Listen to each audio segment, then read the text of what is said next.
Seguimos con reproducción. Voy a tratar por encima algunos temas, como para mencionarlos, temas de los cuales no puedo hablar mucho, pero por mencionar que en lo que es la inseminación artificial habíamos hablado antes, ¿no? De que hay diferentes metodologías de inseminación artificial. Diferentes metodologías que te permiten inseminar diferentes números de ovejas. Tenemos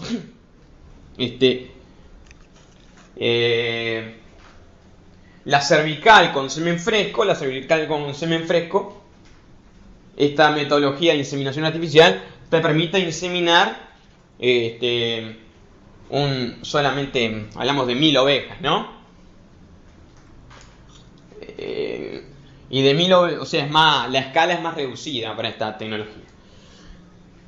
Y no logras muy altos porcentajes de parición. Hablamos de una fecundidad, o sea, fertilidad por prolificidad. Una fecundidad, hablamos entonces del 55%. O sea, de las 1000 que servís, obtenés 550 corderos nacidos, ¿no? No es tan efectiva. Otra metodología puede ser detectando celo de modo de intuir el momento de la ovulación. Detectando celo, por lo cual se provoca la ovulación, ¿no? Con semen fresco. Esto también es una metodología que no te permite trabajar a muy grandes escalas de número de ovejas para servir. Hablamos de que 1000 ovejas logras 650 corderos. O sea, una fecundidad de 65%. Hay otras ya que te permiten trabajar a mayor escala, servir un mayor número de hembras. Estamos hablando de que podemos servir con estas otras tecnologías que vamos a hablar, metodología de inseminación artificial, podemos servir hasta 10.000 ovejas. Podemos servir 10.000 ovejas utilizando inseminación intrauterina con semen congelado, inseminación, la misma, inseminación intrauterina con semen congelado o con semen fresco. Tenés las dos alternativas. Inseminación intrauterina. La inseminación intrauterina, entonces, inseminación artificial intrauterina, te permite, la intrauterina te permite manejar mayor número de ovejas al servirlas, ¿no? Y a su vez te obtiene buenos porcentajes de fecundidad. Hablamos de que con semen congelado logras un 60-65% de fecundidad. 60-65, ponele 63. 63%, o sea, de cada 10.000 ovejas servidas obtenés 6.300 corderitos. La más efectiva es la inseminación artificial intrauterina, pero con semen fresco. Esta te permite también inseminar gran número de... te permite inseminar gran número de ovejas, hablamos de 10.000, perfectamente, pero lográs una fecundidad de 80%, o sea, le sacás a esas 10.000, 8.000 corderitos, ¿tá? Solo para mencionarlas, saber que hay diferentes metodologías de inseminación artificial, obviamente debe tener un costo asociado, yo no sé, debe tener un costo asociado, un costo también del técnico, ¿no? Y de los materiales, yo no sé cómo será, pero saber que hay diferentes metodologías y que, obviamente, alguien que tiene tantas ovejas para servir, ¿no? Hablamos de alguien que tiene 10.000 ovejas, va a querer utilizar va a preferir esta intrauterina con semen fresco, porque además de poder hacerlo obviamente con un solo técnico, ¿no? Menos horas para trabajar, menos horas vas a tener que pagar. Además de eso, obtenés una fecundidad de 80% con la inseminación artificial intrauterina con semen fresco. Entonces es la mejor esa. Entonces, se corrió la porquería esto. Entonces, tenemos ¿cómo inducimos el estro? La inducción del estro, si se quiere inducir el estro, primero tenemos que entender que estemos próximos a la estación de cría, ¿no? No podemos estar muy lejos de la estación de cría. O sea, las ovejas tienen que estar en anestro superficial. Si están en anestro semiprofundo o profundo, si vos detectás que en la majada de cría no se llega a un 20% de ovejas ciclando, manifestando celo, entonces no debemos intervenir. La metodología es usando progesterona. Debe combinarse el uso de progesterona, o sea, obviamente se colocan los machos, las hembras ciclando para que estimulen así el celo en las que están en anestro superficial, en las que no están manifestando celo, pero previamente se les colocan tapones de progesterona. Estos van a simular la presencia de su cuerpo lúteo, y lo que van a hacer es que nos van a permitir que el primer celo sea efectivo. O sea, vamos a agregar el primer celo que normalmente no es efectivo en el servicio, va a ser efectivo porque va a ser un celo normal con un alza al comienzo de la fase folicular, un alza en el ciclo estral al comienzo de la fase folicular, un alza en los estrógenos, después el pico preovulatorio de LH y la ovulación. Es el orden de los acontecimientos necesarios para que haya una concepción, y gracias a que el primer celo va a ser con la presencia de progesterona, lo vamos a poder lograr. Obviamente esto requiere conocimientos técnicos y fisiológicos, ¿no? Tenés que saber en qué día estás, tenés que saber cuándo quitar los tapones, cuándo hay que quitar los tapones, ¿no? Tenés que llevar un conteo de los días, cuándo empezaron a ciclar, ¿no? Cuándo le pusiste los tapones, saber cuándo sacárselo. No hay que sacarlo, hay que sacarlos en un momento específico. Cosa para el experto. Monta campo natural. Esto es lo más simple. Monta general sin control. No se conoce la paternidad del carnero en la monta. O sea, se sabe los que echaste, pero exactamente cuál es el carnero que sirvió a tal hembra no se conoce. Hay que hacer ajustes ahí. En la relación cantidad de carneros en servicio, en actividad, y en relación a las ovejas que pones. Esto va a estar dependiendo, como dije antes, del potrero, ¿no? Si es un potrero grande, obviamente si es grande va a tener posiblemente algunas irregularidades, va a tener algunos lugares más difíciles de acceder, ¿no? Si es un potrero grande, va a tener que aumentar el número de carneros en relación a hembra. O sea, la relación en un potrero grande va a ser, si son carneros de ya 4 dientes, ya adultos, o más de 4 dientes, si son carneros de más de 2 años y medio, la relación va a ser, como dijimos, un carnero cada 50 hembras, por ahí era, ¿no? Si son borregos, va a tener que, ya la relación va a ser un poco menor, va a tener que poner un borrego cada 30 ovejas. ¿No? En un potrero grande va a ser así. Si el potrero es chico, medio homogéneo, monta campo, pero en un potrero chico, medio homogéneo, donde no hay limitante física para recorrer el potrero, ahí podés aumentar la relación oveja-carnero, podés llegar hasta, en el caso de un macho adulto, en un caso de un carnero de más de 2 años, de 3, 4, 5 años, ¿no? En eso podés trabajar perfectamente un carnero cada como 70 ovejas, ¿no? 70, 80 ovejas. En el caso de los borreguitos, trabajarás un borrego cada 50 ovejas, por ahí, eran más o menos cifras así. Diferente a corral, cuando a corral recordemos que era a un carnero adulto le podías lo podías echar sobre 120 ovejas, por ahí.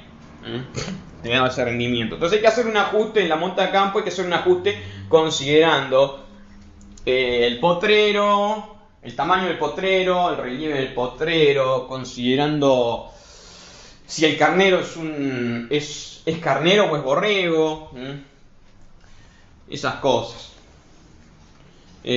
Monta corral. En la monta corral sí se conoce la paternidad. Si estamos interesados si estamos interesados en hacer en llevar un registro de los padres, cosa de poder corregir o evaluar la DEP, el diferencial de selección de los carneros, ¿no? A través de la progenie. Si estamos interesados en eso, nos va a interesar más la monta corral. Es una monta controlada que permite conocer la paternidad. El carnero permanece separado de las ovejas, las que son traídas cuando presentan celo. Obviamente presentan celo porque se trabajó en la detección de celo con retargos y metiéndoles abundante ovejas en celo. Las ovejas en celo son oveja en celo servida. Oveja en celo servida es... o sea, en el potrero donde se está detectando el celo se colocan abundantes hembras en celo para que estimulen a las que no están manifestando celo, y se colocan retargos, que son machos vasectomizados que van a estimularlas a estas. Tati, acá entonces esto que primer ciclo estral, pues el ciclo estral normal son 17 días más o menos, en las que hay un orden de acontecimientos, ¿no? Durante la fase folicular la progesterona se mantiene alta hasta que se da la luteólisis ahí por el día 14 más o menos. La muerte del cuerpo lúteo, baja la progesterona y ahí se da el alza en los estrógenos y después el pico preovulatorio del LH. Ese es el orden natural. Ahora, el primer celo no suele... O sea, el primer celo no suele ser normal, porque no suele presentar la progesterona. La progesterona tiene una relación directa con manteniendo basales durante la fase luteal. Durante la fase luteal, la primera fase del ciclo estral, la progesterona, cuando está alta, mantiene basales los niveles de LH y estrógeno. Por lo cual la hormona que está trabajando más ahí es la FSH en lo que es el reclutamiento. Y se dan ondas. Durante la fase luteal se dan ondas de selección de folículos, ¿no? Pero los parches de progesterona de los que hablamos nos permiten corregir eso, y entonces el primer pico preovulatorio del LH se va a dar con la protección de haber tenido la progesterona, con lo cual se va a poder manifestar un celo más normal, con estrógenos, pico LH y ovulación. Esa es la ventaja de los parches de progesterona. Acá hay un tema acá que yo desconozco, que es la inmunización pasiva y la condición corporal. Inmunización contra los esteroides. Hay que hacer una inmunización contra los esteroides sexuales. Y un asunto acá de inmunización y desconozco esto, lo voy a pasar. Supongo que debe ser algo más específico del manejo. Ahora que leo un libro para esto, más que no leí hasta ahora. Seguimos protocolos para el uso de la progesterona. Hay dos protocolos, un protocolo largo y un protocolo corto. En el protocolo largo, se retiran los dispositivos el día 14, ¿sí? El día 14, el día del ciclo estral, que esperamos que supuestamente terminaría la fase luteal, ¿no? Diestro, metaestro. Cuando termina la fase luteal del ciclo estral, comienza la fase folicular, ahí retiramos los parches de progesterona, para después inseminar. Inseminación a tiempo fijo se llama esto. Inseminación a tiempo fijo.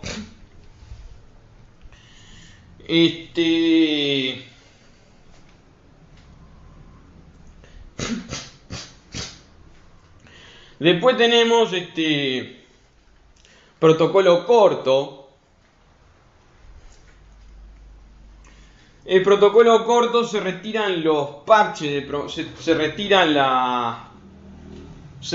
a mitad de la fase luteal, ahí por el día 6. Y se hace inseminación a tiempo fijo ahí. Supongo que no tengo ni idea que será esto. No tengo ni idea que será esto. Se colocan los dispositivos en el día 0, protocolo corto. Debe ser bajo la lógica de si estamos en un primer ciclo corto o en un primer ciclo normal. Debe ser bajo esa lógica. Algo más específico de manejo, ¿viste? Hay veces en la que el primer ciclo estral es corto. Supongo que un experto sabrá cómo manejar esto. Pero normalmente lo que se hace, y lo que yo tengo entendido, es que se saca al final de la fase luteal, se sacan los dispositivos de progesterona, ya que es cuando queremos que bajen los niveles de progesterona para que se manifiesten los estrógenos y la LH. Pero saber que hay una metodología, que es el protocolo corto.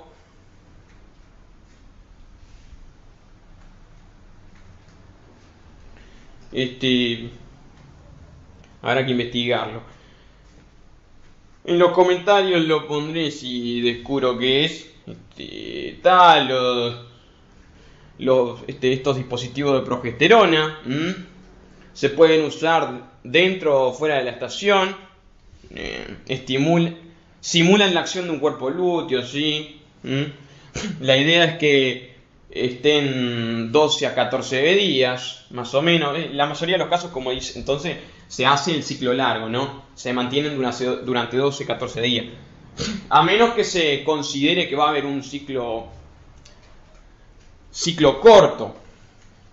Supongo que debe ser el protocolo del ciclo corto debe ser en el primer celo. Cuando tenemos en el primer celo debe ser el corto. Los largos deben ser los celos ya, los siguientes celos, ¿no? Estoy suponiendo. Bueno, no me quiero tener en esto porque todavía no leo. No. Es más para expertos. Si descubro algo lo pongo en comentarios. Entonces saber eso, que estos son simuladores del cuerpo lúteo, liberan progesterona. La idea es tenerlos 12-14 días, o sea, durante la fase luteal del ciclo estral.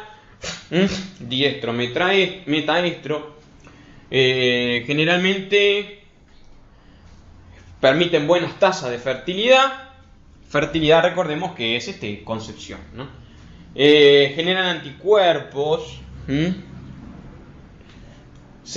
Por eso es que hay que usar hay que trabajar una inmunización, porque se generan unos anticuerpos por estos cosos que pueden reducir la respuesta ovulatoria.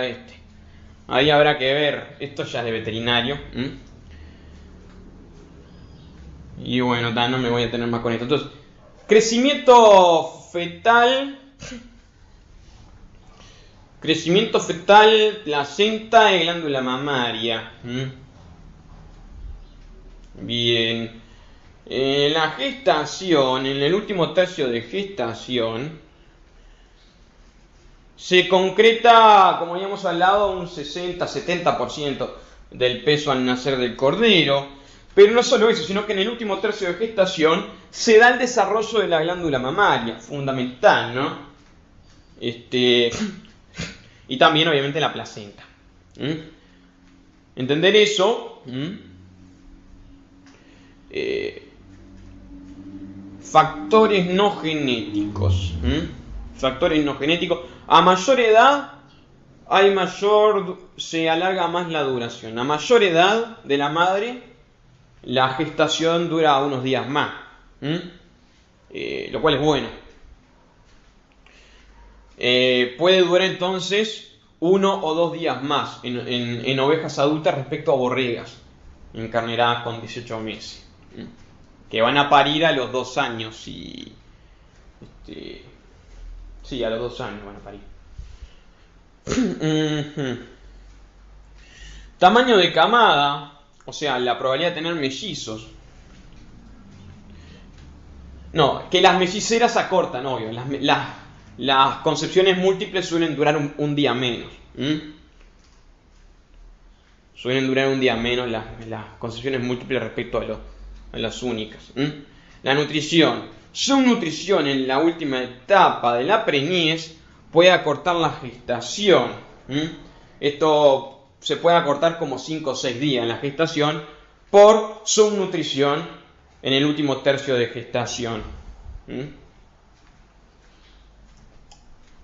Lo cual obviamente va a determinar que van a empezar, va a determinar, y sí, van a nacer un poco más en invierno, pero muy poco, 5 días. Pero el asunto es que van a tener menos peso al nacer, ¿no? Obviamente. Si estamos hablando y si es posiblemente esto sea el caso no de la cola de parición, sino de las que primeras en parir, ¿no? Que es más sobre el invierno, la subnutrición va a ser principalmente ahí. ¿No? Nutrición. Subnutrición aumenta la mortandad embrionaria. Esto obviamente se relaciona a la condición corporal con las que las mantuvimos al final de la encarnerada, a las borregas, a las ovejas en general. Tuvimos que haberlas mantenido en una condición corporal superior a 3, lo ideal sería un 3,5, de modo de reducir las muertes embrionarias durante mayo-junio. Sobre alimentación en preñez temprana. ¿Qué genera la sobrealimentación en preñez temprana? Aumenta el metabolismo, y esto es bueno porque aumenta la actividad hepática y se metaboliza la progesterona, y la progesterona es una hormona que inhibe el inicio de la lactancia, la bajada del calostro. Entonces, sobrealimentar en el entorno a la aparición, como ya expliqué antes, en majada de cría en invierno, nos permite metabolizar la progesterona, y esto nos permite bajar el calor, sincronizar la disponibilidad de calostro con el parto, con las primeras 7 horas de vida del cordero. Ya que adelantamos la lactancia. Es una buena medida de manejo. Condición corporal. Acá tenemos pérdidas embrionarias según la condición corporal de las ovejas. O sea, ovejas que terminan siendo falladas.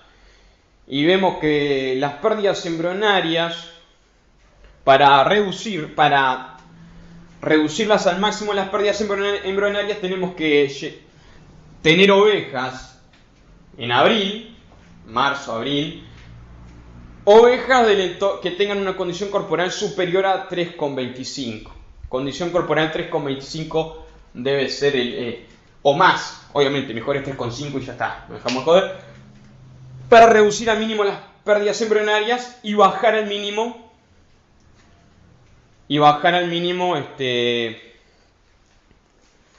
las falladas, ¿no?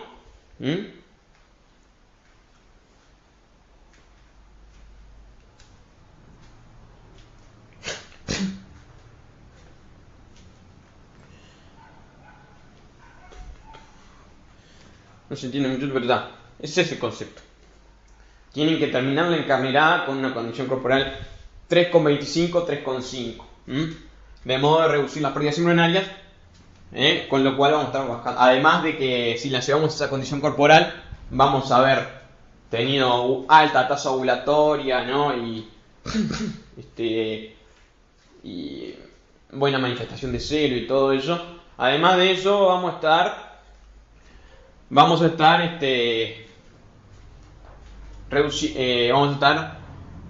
manteniendo los conceptos logrados, se van a mantener. No va a haber muertes embrionarias en los primeros 45 días de gestación, que son los que ahí se da concreta la mayor pérdida embrionaria.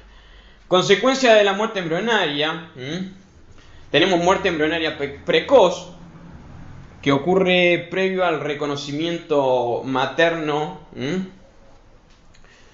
Este embrión es reabsorbido y la oveja retorna al estro. Más tarde, después del reconocimiento materno de la preñez, tenemos más tardías, pérdidas embrionarias más tardías, en las que el celo se demora. O sea, lo que está diciendo es que si la pérdida embrionaria es precoz, si la muerte embrionaria es precoz, antes del reconocimiento materno de la preñez, que el organismo de la hembra reconozca que está preñada, si es precoz, no se atrasa el retorno a la actividad sexual, que es lo más deseable, ¿no? Lo volvemos a intentar. Retorna al estro normalmente. Pero si es tardía, si es después del reconocimiento materno de la preñez, se va a demorar el celo. La manifestación posterior de manifestación de celo post la muerte embrionaria se va a retrasar. Y tal vez significa perder la estación de cría, ¿no? O tener que encarnerarla muy sobre junio, ¿no? Pero está. Hay reabsorción del embrión, sí, si hay pérdida embrionaria tardía, pero el celo se demora. Y además no solo se demora el celo, sino que baja la fertilidad. Y el transporte del esperma. El transporte del esperma se ve afectado durante el servicio. ¿Está? Porque acá hay recordad que una vez dada la concepción, o sea, se da la ovulación. El ovocito, el día 17 del ciclo astral, el liberado y entra al cuerno uterino, ¿no? Se transporta y es fertilizado. Ni bien entra al cuerno uterino, fertilizado y pasa la etapa cigoto hasta que hay división celular. 48 horas después de fecundado hay división celular, ¿no? El cigoto comienza a hacer mitosis, y hasta que llega a la etapa blástula a los 7-8 días. Yo qué sé, esto es muy bailar fino. Saber que a la semana ya llegamos a la etapa blástula. Estamos en la etapa blástula a la semana.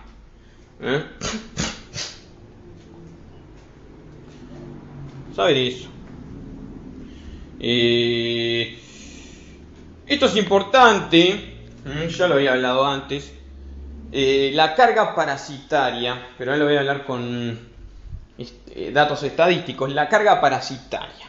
¿Cómo afecta la carga parasitaria? O sea, principalmente estamos hablando de la lombriz del cuajo, ¿no? Haemonchus cortochus, que genera anemia y que baja la tasa ovulatoria. Y efectivamente acá vemos que alta alta carga parasitaria, ovejas con alta carga parasitaria, bajan significativamente la tasa ovulatoria. No solo bajan la tasa ovulatoria, también baja la fertilidad, la tasa de fertilización, o sea,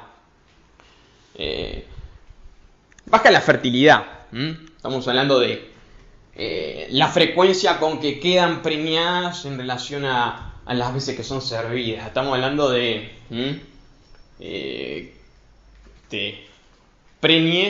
preñez sobre ovejas servidas. Número de ovejas preñadas sobre ovejas servidas. Baja la fertilidad. Baja la tasa de concepción también, que es medio lo mismo, ¿no? Si baja la fertilidad, baja la tasa de concepción. Claro, que baja la tasa pero que baja la tasa de concepción significa que está asociada a las dos cosas. Tasa de concepción está asociada a la fertilidad, pero también está asociada a la tasa ovulatoria, que la tasa ovulatoria se asocia más a la prolificidad. Tasa de concepción porque o sea, bajan las concepciones múltiples, pero también la alta carga parasitaria no solo baja las concepciones múltiples, sino que baja también las concepciones únicas, todas las concepciones. Aumenta las pérdidas embrionarias. Entonces, la carga parasitaria no solo te complica preñarlas, no solo te complica lograr prolificidad, o sea, concepciones múltiples, sino que además la alta carga parasitaria obviamente te aumenta la probabilidad de que haya muerte embrionaria en los primeros 45 días. Te baja la fertilidad también, te reduce obviamente la prolificidad, por consecuencia de bajar la tasa ovulatoria. Y la fecundidad te la reduce. ¿Por qué? Y te la reduce porque la fecundidad en el total de corderos nacidos en el total de ovejas servidas. Y si dijimos que la alta carga parasitaria, ahí por marzo, en las ovejas durante el encarneraje, pues algo es que se hace una dosificación estratégica en la preencarnerada. A todas las hembras se les dosifica tomas antihelmíticas, ¿no? Y obviamente baja la fecundidad porque te bajó la tasa ovulatoria, te bajó fecundidad es corderos nacidos sobre ovejas servidas. Eso es fecundidad. Bueno, seguimos. El efecto de las lluvias en la encarnerada. El efecto de las lluvias en la encarnerada. En esto es importante las capas que aíslen de la ovejas sincronizadas. Esto es más que nada es relevante cuando hacemos encarneradas cortas en las que se trabaja haciendo sincronización y todo eso. Ovejas sincronizadas, aún teniendo 3/4 partes del vellón, o sea, teniendo lana incluso. Cuando se trabaja, cuando hubo lluvias del entorno de 170 milímetros, el colocar en la capa permitió expresar más la manifestación de celo respecto a sin capa. La capa, cuando en otoño hay abundantes lluvias, aún con abundante vellón, entonces la capa mejora la manifestación de celo, más aún si lo está. Esto principalmente es en encarneradas cortas, sincronización se asocia a encarneradas cortas a corral. El intervalo, esto obviamente son datos técnicos ahí. Si se utilizaron parches, los tapones de progesterona, entonces ese dato. Y el usar capas te permitió aumentar la duración del celo respecto a no usar capa. Estamos hablando de una encarnada corta. Una encarnada corta es fundamental la duración del celo, te ayuda mucho. Estamos hablando de que de 16 horas te pasaste a 19, son 3 horas de mejoría. Mejoró la tasa ovulatoria de 1 a 1,2, o sea, perfectamente pudiste haber tenido un 20% de melliceras solo por el hecho de usar capa. Y obviamente aumentó el nivel ovulatorio como consecuencia. Saber esto, que en Encarnerá, si tenés te dan los datos de una Encarnerá en la que sabes que hubo sincronización, fue una Encarnerá corta de otoño, de una semana y media por ahí, y sabes que hubieron malos resultados y te dicen que hubo lluvias, vos sabés que aún cuando la oveja tenga una buena cobertura de lana, hay respuesta a mejorar la prolificidad y a mejorar la fertilidad por mayor manifestación de celo que hubo, solo por el hecho de colocarles capa, que no te cuesta nada, si son... Ya que tenés a la gente en el campo trabajando, porque es un trabajo más intensivo el hacer la encanelada corta, ya de paso que le pongan capa y ya. Creo que sí. Es eso.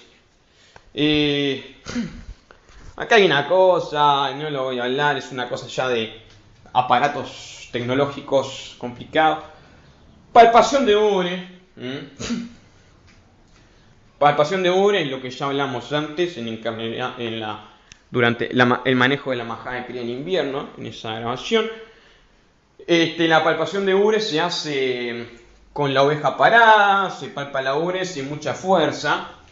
Es un método tardío de detección para detectar las ovejas próximas a parir, obviamente las preñadas, pero es muy confiable, no tiene prácticamente costo y es fácil de entrenar a la gente para que lo haga.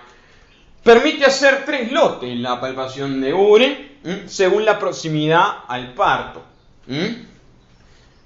Es muy relevante esto porque el primer lote va a ser las que van a estar pariendo fin de agosto o en agosto, cuando todavía no se concretó el rebrote, no inició el rebrote primaveral, o sea, el forraje es menor, todavía hace mucho más frío, entonces el cordero va a estar mucho más expuesto. No va a tener el beneficio el cordero de las últimas semanas de gestación, la madre tenga el forraje primaveral para consumir, ¿no? De septiembre, que le va a permitir nacer con más reservas al corderito. Entonces, es importante a este lote temprano a parir mejorarle la alimentación a través de suplementación o de enviarlo a algún verdeo o algo así. No permite detectar premieses múltiples. Ese es el problema que tiene. Si no haces ecografía, ahí en junio, si no hiciste ecografía para detectar a las melliceras, por el palpo de ubre no vas a detectar cuál es mellicera.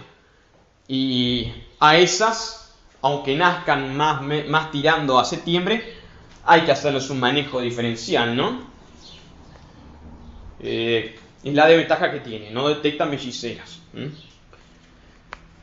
En el diagnóstico de preñez, esto ya estamos hablando en junio, cuando se hace ecografía, te permite detectar si quedó vacía la oveja o no. De modo de eliminar ovejas repetidoras en baja fertilidad, las ovejas que varias veces ya no han quedado preñadas son ovejas para refugar. Obviamente, una oveja que no quedó preñada, pero porque sabes que entró con bajísima condición corporal, y entró con bajísima condición corporal porque resulta que era una borreguita, como ya lo expliqué antes, era una borreguita nacida de una madre, nacida de un parto múltiple. Esa tuvo menor peso al nacer por ser mellicera, tuvo menor lactancia, menos leche por ser una sola madre, 2 crías. Entonces esa llega con menos peso, capaz que llegó con menos peso a la encarnerada y no quedó preñada, pero no la vamos a refugar porque genéticamente la queremos, porque genéticamente tiene genética de prolífica. No, si nuestro interés es, que obviamente nuestro interés es mejorar la prolificidad, dentro de la raza no lo vamos a querer refugar. Pero en los casos de que varias veces no hayan quedado preñadas, hay que refugarla. Conocer el desempeño de los carneros, también el diagnóstico de preñez nos permite conocer qué tan bien qué tan eficientes son en el servicio de los carneros, ¿sí? Permite establecer una alimentación diferencial y preferencial para las ovejas gestantes según carga fetal, o sea, son concepciones múltiples o no, y según la condición corporal de la madre. Una madre una oveja con baja condición corporal, pero no le voy a priorizar la alimentación si es que está vacía. Espero que recupere la condición corporal con el manejo normal. Ahora, una oveja en baja condición corporal pero preñada, le voy a tener que mejorar la alimentación. Todo se tiene que combinar, ¿tá? Una metodología para conocer, como ya expliqué antes, el uso de pinturas. El uso de pintura durante la encarnerada es se le ponen en el pecho al macho ahí, cuando sirve la hembra, de ese modo después se va a reconocer a través de las pinturas cuál fue la orden de servicio y cuáles van a ser las que... Esto se usa cuando no se hace ecografía para tener... Esto es útil. Esto sería para combinar con el palpo de ores, así, ¿no? Pero está, se usa. Las pinturas de la encarnera.